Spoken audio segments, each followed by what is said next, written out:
ტურისტული რუბრიკით ვაგრძელებთ დღევანდელ გადაცემას, მაგრამ დღეს არ ვისაუბრებთ ტაილანდზე, ტაივანზე, არ ვიცი, სხვადასხვა ზღვის სანაპიროებზე, მოგზაურობაზე. დღეს ვისაუბრებთ ევროპის ქვეყნებთან უვიზო მიმოსვლის, ვიზა ლიბერალიზაციის შეჩერების მექანიზმის ამოქმედებისა და ასევე ევროტურის შესახებ, საფრთხეებზე, რისკებზე და სხვა ყველაფერი დანარჩენზე, რომელსაც დღევანდელი ეთერისთვის ანა კირკიტაძემ, ვინგლეთის დამფუძნებელმა და თინეთინ გოგუაძემ, იკონსულის დამფუძნებელმა მოუყარეს თავი და დღეს დილიდან გაგვიზიარებენ უკვე დეტალებს. დილამშვიდობისა, თინეთინ, ანა, მოგესალმებით და დავიწყოთ.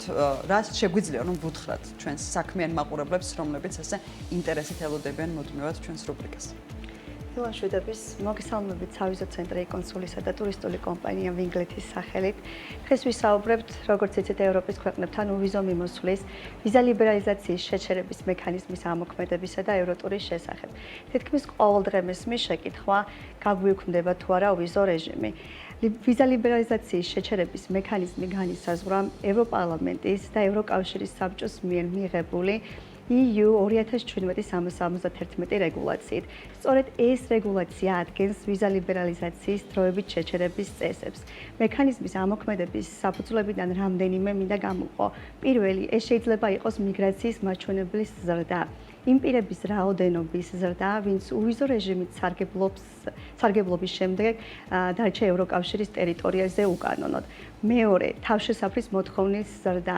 თუ მიგრაციის რაოდენობა, რომელიც თავშესაფარს ითხოვს, მიგრანტების რაოდენობა მნიშვნელოვნად გაიზარდა და მათი მოთხოვნების უმეტესობა საფუძველს მოკლებულია.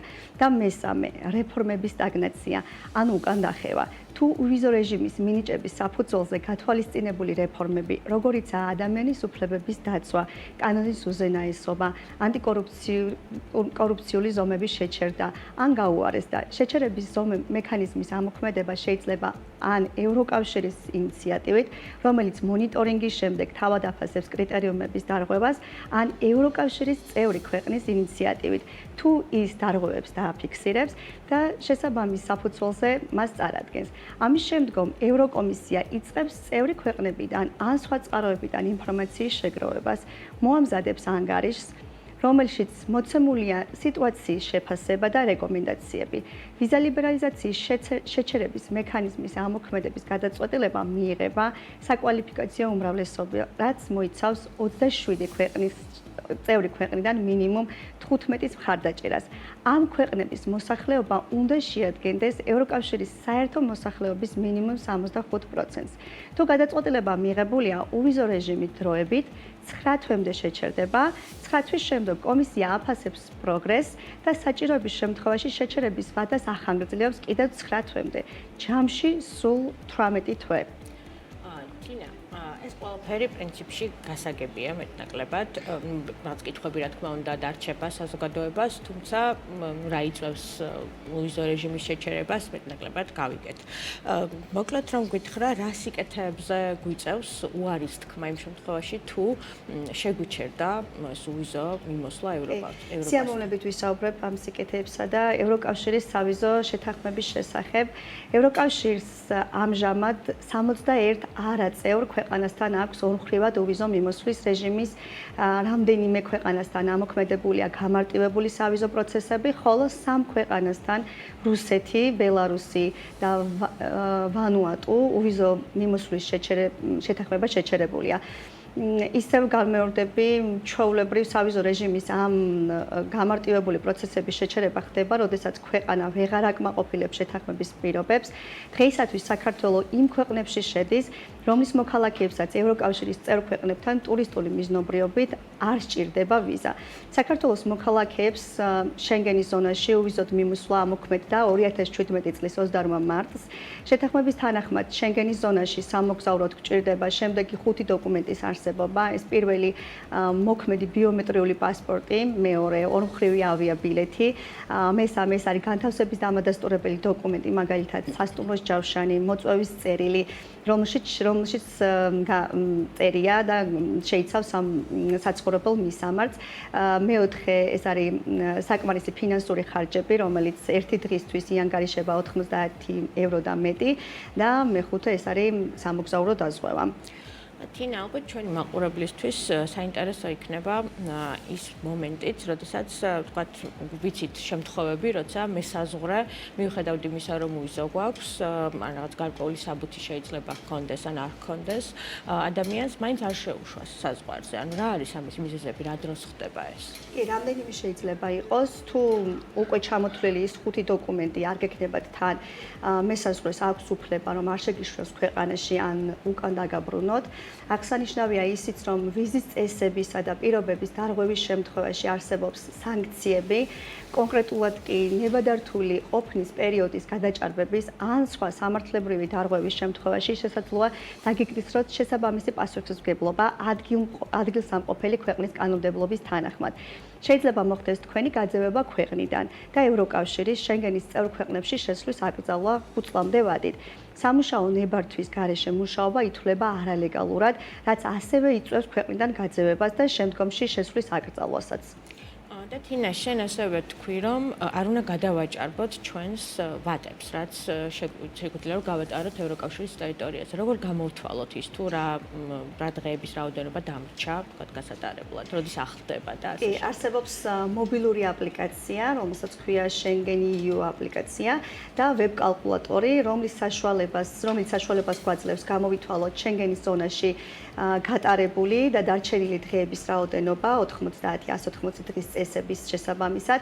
კალკულატორში შეგიძლიათ შეიყვანოთ თქვენი ევროპაში შესვლის და გამოსვლის თარიღები და ავტომატურად დაგითვლით უკვე რა პერიოდი გაქვთ გატარებული და კიდევ რამდენი დღით შეგიძლიათ მოგზაურობა Schengen-ის ზონაში. გასათვალისწინებელია, რომ 2025 წლიდან, პირველი კვარტლიდან იგეგმება ევროპაში მოგზაურობის შესახებ ინფორმაციისა და ავტორიზაციის სისტემის ETIAS-ის ამოქმედება, რაც დამატებით მოითხოვს წინასწარ ავტორიზაციას უვიზო მიმოსვლით მოსარგებლე ქვეყნების მოქალაქეებისთვის.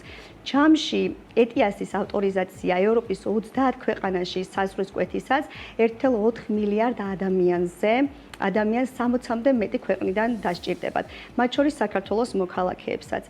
ETIAS-ის შესახებ ალბათ სვლა შემდეგ რუბრიკებშიც ვისაუბრებთ და მინდა ანა შენთან გადმოვიდე კითხვებით დღეს რომელი ქვეყნების ევროტური მოგვიმზადე და ჩვენს მაყურებლებთან რომ ვისაუბროთ ამის შესახებ. თინა, კიდევ პირველ რიგში მივესალმები მაყურებელს. დღეს ვისაუბრებთ ევროპის 3 ქვეყანაზე. სტანდარტულ სიტუაციაში ამ ქვეყნებს ალბათ შეგირჩევდით იმის მიხედვით, თუ რამდენად ბევრი ქართველი მოგზაურობს მისი მიმართულებით. თუმცა მიმდინარე სიტუაციის გათვალისწინებით ამ 3 ქვეყანას ცოტა სხვა სტანდარტებით შეგირჩევთ. გარდა ტურისტული მომსახურებების, მე მოკლედ მოგიყვებით იმ ანაზღაურების შესახებ, რასაც სფეროში მოღვაწე პროფესიონალები იღებენ. ცხადია, ის ბევრ ფაქტორზეა დამოკიდებული, როგორიცაა სეზონურობა, ტურის სირთულე, გამოცდილება და ასე შემდეგ. თუმცა ქვევით მოგცემთ დაახლოებით ანალიზს იმის შესახებ, თუ რა ანაზღაურებაა ტურისტულ სერვისებზე გერმანიაში, პორტუგალიასა და ხორვატიაში. თითოეულზე ცალ-ცალკე რომ ვისაუბროთ, ალბათ დავიწყოთ გერმანიით. კი, მოდი თინა, პირველი ქვეყანა, რომელზეც ვისაუბრებთ, იყოს გერმანია, რადგან ის ერთ-ერთი პირველი იყო იმ 6 ქვეყანას შორის, რომელიც ევროგაერთიანების რიგებში ირიცხებოდა. გერმანია მთლიანი შიდა პროდუქტით ევროკავშირის ქვეყნებში პირველ ადგილზეა დღემდე.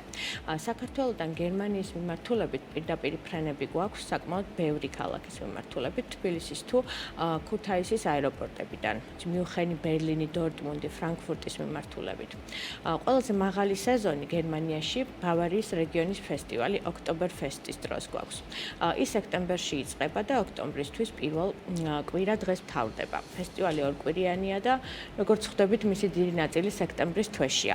ამ პერიოდში ძალიან გაგიჭირდებათ სასტუმრო ცენტრალური მდებარეობის, თუნდაც 3 ვარსკვლავიანი 400 ევროზე ნაკლებ ბიუჯეტში იპოვოთ. 5 ვარსკვლავიანი სასტუმრო კი ერთი ღამე 1000 ევროზე მეტიც კი შეიძლება ღირდეს. გერმანიაში მინივენის ქირაობა მძღოლით დღიურად 5 საათიანი მომსახურებით 500 ევრომდე, ხოლო 8 საათიანი მომსახურება საშუალოდ 800 ევრომდე დაგიჯდებათ. ცხადია, სეზონურობის მიხედვით ფასები იცვლება. გიდის ანაზღაურება 4 საათიანი ტურის ფარგლებში 400 ევროდან იწყება. ამ თანხაში შუამოვლის ინტერესით შედის, ვინც გეხმარებათ კონკრეტული გიდის მოძიებაში. ხოლო 8 საათიანი მომსახურება 800 ევროდან. მინდა ორი სიტყვით საქართველოსაც გითხრათ, ჩვენთან საქართველოში მინივენის დღიური მომსახურება 300-400 ლარია. უხეშად 100-130 euро. დღიური მომსახურება ყოველთვის იწყება 8 საათიდან და ხშირად 10 საათსაც კი გრძელდება. საქართველოში გიდის დღიური ანაზღაურება კი 100 ლარიდან იწყება. პროფესიონალი გიდები 250 ლარის ფარგლებში იღებენ ანაზღაურებას. ერთ დღიან ტურში, რომელიც მინიმუმ 8 საათი გრძელდება ხოლმე. ეს დაახლოებით 40-დან 80 ევრომდე ბიუჯეტია. ეს ყველაფერი რატომ მოგიყევით? გერმანია მთლიანი შიდა პროდუქტით ნორმაპირვალი ქვეყანაა ევროკავშირში და მათი ანაზღაურება ტურისტულ სერვისებზე 10-ჯერ აღემატება ჩვენი ქვეყნისას. გერმანიაში ჩვენ საკმაოდ ბევრი ფრენა გვაქვს პირდაპირ როგორც თბილისიდან ასევე ქუთაისიდან, თუმცა იგივე არ არის პორტუგალიაში. პორტუგალიაში გადაადგილებისთვის ჩვენ რამდენიმე ქვეყნის სატრანზიტო ზონა უნდა გავიაროთ, რომ თქვათ ლისაბონში, მის დედაქალაქში მოხვდეთ. მინდა იგივე შესახებ პორტუგალიასაც ვისაუბროთ. კაიგით, აი პორტუგალია დავიწყოთ იმით, როდის შეუერთდა ევროგაერთიანებას, ის 1986 წელს შეუერთდა. პორტუგალია ერთ-ერთი ყველაზე საინტერესო ტურისტული მიმართულებაა. ევროპის ქვეყნებში ერთ-ერთ ბიუჯეტურ ქვეყნად ითვლება, სადაც სასტუმროს დაჯავშნას საკმაოდ ადეკვატურ ბიუჯეტში შევძლებთ. მთლიანი შიდა პროდუქტის მაჩვენებლით პორტუგალია ევროპის ქვეყნებს შორის დაახლოებით რადგან შუაშია. ძირითადი ქალაქები, რომელსაც პორტუგალიის მიმართულებით ტურისტები სტუმრობენ, არის ლისაბონი და პორტო. ყველაზე სტანდარტული ტური, რასაც პორტუგალიის მიმართულებით გეგმავთ ხოლმე, არის 6 ღამიანი ლისაბონი და პორტოს კომბინაცია. ქალაქებს შორის გადაადგილება შესაძლებელია ავტობუსით და ამას 3 საათი სჭირდება. გარდა ამისა, პორტუგალიაში განსაკუთრებით ზაფხულის პერიოდში აქტიურად იგეგმება სანაპირო ზოლის კომბინაცია ლისაბონთან. ლისაბონიდან ალბუფეირა, ვილამორა თუ ფაროს მიმართულებით ავტობუსით შეიძლება რომ ჩახვიდეთ. მგზავრობის ხანგრძლივობა აქაც დაახლოებით 3 საათია. სეზონურობით კი პორტუგალიას საკმაოდ ხანგრძლივი სეზონი აქვს. აპრილიდან ოქტომბრის ბოლომდე პერიოდი ითვლება საუკეთესო პერიოდად პორტუგალიაში დასვენებისთვის, როცა ამინდი ძალიან სასიამოვნოა. პორტუგალია საქართველოს გავს. მაგალითისთვის სექტემბერი ყურძნის მოსავლის აღების პერიოდია და ის ამ კუთხით არის პოპულარული. ზაფხულის თვეები სანაპირო ზოლის დასვენებისთვის და გაზაფხული კულტურული დათვალიერებისთვის. ღვინო პოპულარული პროდუქტია პორტუგალიაში და მისი წარმოება მთელი ქვეყნის მასშტაბით ხორციელდება. თუმცა როგორც ჩვენთან კახეთია მეტად გამოხატული, ისე მათთან დუროს ხეობა. დუროს ხეობაში ღვინის დეგუსტაციის ტური 50 ევროდან იწყება და დაახლოებით 150 ევრომდე ადის. მისი ღირებულება დამოკიდებულია იმაზე, თუ რამდენი ტიპის ღვინის დეგუსტაციას გააკეთებთ და მასთან ერთად გექნებათ მხოლოდ ხემსი თუ ლანჩიც. პორტუგალიაზე სხვა დროს კიდევ უფრო ვრცელ რუბრიკას გაგიკეთებთ, სადაც მოგიყვებით უფრო დეტალურად დუროს ხეობის ღვინის ტურებზე, ფადოზე, რომელიც ტრადიციული პორტუგალიური ჰანგებია, როცა მომღერალი გიტარის თანხლებით ასრულებს სიმღერებს. ლისაბონის ისტორიულ ტრამვაიზე, მადეირაზე, ალგარვეს სანაპირო ზოლზე, სინტრაზე, კაპო-და-როკაზე და უამრავ საინტერესო თემაზე, რომელიც პორტუგალიის გარშემო შეგვიძლია რომ მოუყვეთ. და ხორვატია ქვეყანა, რომელიც ევროკავშირის ბოლო შეუერთდა 2013 წელს, მიუხედავად იმისა, რომ მან 10 წლიანი გზა განლო, 2003 წლიდან დაიწყო ეს პროცესი. საინტერესო იქნება, რომ ხორვატიასაც ვისაუბროთ ალბათ. ხორვატია ბოლო იყო, რომელიც შეუერთდა მართალი ხარ თინა ევროკავშირს. პირველი, რაც მინდა აღვნიშნო, არის ის, რომ პროცესს ევროინტეგრაციის ძალიან დიდი დრო მიაქვს და არის გარკვეული კრიტერიუმები, რის მიხედვითაც ქვეყანას ევროკავშირის რიგებში იღებენ. ყოველი ახალი წევრი, მისი სრულფასოვანი წევრი ხდება. შესაბამისად, დაახლოებით ალბათ წარმოგიდგენიათ, გამონაკლისის დაშვება რამხელა პრობლემას წარმოადგენს. გარდა პრობლემისა, ის აჩენს უთანასწორობის განცდას ყველა ქვეყანაში, რომელსაც უხეშად 10 წელი დასჭირდა ამავე პროცესის დასასრულებლად. ხორვატია ტურისტული თვალსაზრისით ძალიან საინტერესო ქვეყანაა. ყველაზე მეტად პოპულარული დუბროვნიკია. ეს ისტორიული ქალაქი ზღვისპირას მდებარეობს. დუბროვნიკი ტურისტულად გამოხატული ლიდერია. მისი კომბინირება ზაგრებთან და პლიტვიცის ნაციონალურ პარკთან ცოტა რთულია, რადგან საკმაოდ დიდი მანძილია მათ შორის, თუმცა შესაძლებელია. მაგალითად, ზაგრებში ჩაფრენა, იქ 3-4 ღამის გატარება, რომლის ფარგლებშიც პლიტვიცის ნაციონალურ პარკში ვიზიტი დაიგეგმება, შემდეგ გადაფრენა დუბროვნიკში, სადაც 5-6 ღამეს გაატარებს და დაბრუნება უკან უკვე დუბროვნიკის აეროპორტიდან. ხორვატიის მიმართულებით პირდაპირ ფრენები არ გვაქვს, თუმცა მრავალი ტრანზიტული ფრენის გამოყენება შეიძლება. ყველაზე კომფორტული თურქეთის ავიახაზებია, რადგან ზაგრებშიც დაფრინავს და დუბროვნიკშიც. ხორვატიაში არის ბევრი საინტერესო კუნძული და ასევე სანაპირო ზოლის ერთ-ერთი გამოჩეული ადგილია სპლიტი. ტურების ორგანიზებისას გიდისთვის დაახლოებით 200-250 ევროს გადახდა მოგიწევთ. ხორვატია ამ ეტაპზე არ კვალიფიცირდება როგორც ერთ-ერთი ძვირი სახელმწიფო, თუმცა ისევე როგორც ევროკავშირის სხვა ქვეყნებში, აქაც გვაქვს რეგულაციები, რომელიც გავლენას ახდენს გიდის სხვა ნებისმიერ ტურისტული სერვისის ანაზღაურებაზე. სამი ძირითადი ფაქტორი, რაც განაპირობებს იმას, თუ რამდენად დიდი იქნება ანაზღაურება, არის შემდეგი. პირველი ის, თუ რა განათლება აქვს სერვისის მომწოდებელს განსაზღვრავს მის ანაზღაურებას. მეორე, ლიცენზირება. ევროპაში აუცილებელია ტურისტული მომსახურების მიმწოდებელი იყოს ლიცენზირებული. სხვა შემთხვევაში მომსახურების მიწოდებისას ჯარიმდება. მესამე, გამოცდილების წლები, რაც უფრო მეტად არის მომსახურების მომწოდებელი კონკრეტულ სფეროში, მით უფრო მაღალია მისი ანაზღაურება. როგორც პორტუგალიაზეც აღნიშნე, სამივე ქვეყანა, რომელზეც ოდნავ განსხვავებული ასპექტებით გესაუბრეთ, დღეს იმსახურებს დამოუკიდებელი დღის დათმობას და მათზე ინდივიდუალურ საუბარს, რადგან ისინი ძალიან კომპლექსური და ქართველებისთვის საინტერესო ტურისტული მიმართულებებია. საომავლოდ აუცილებლად მოგიყვებით მათ შესახებ უფრო ვრცლად.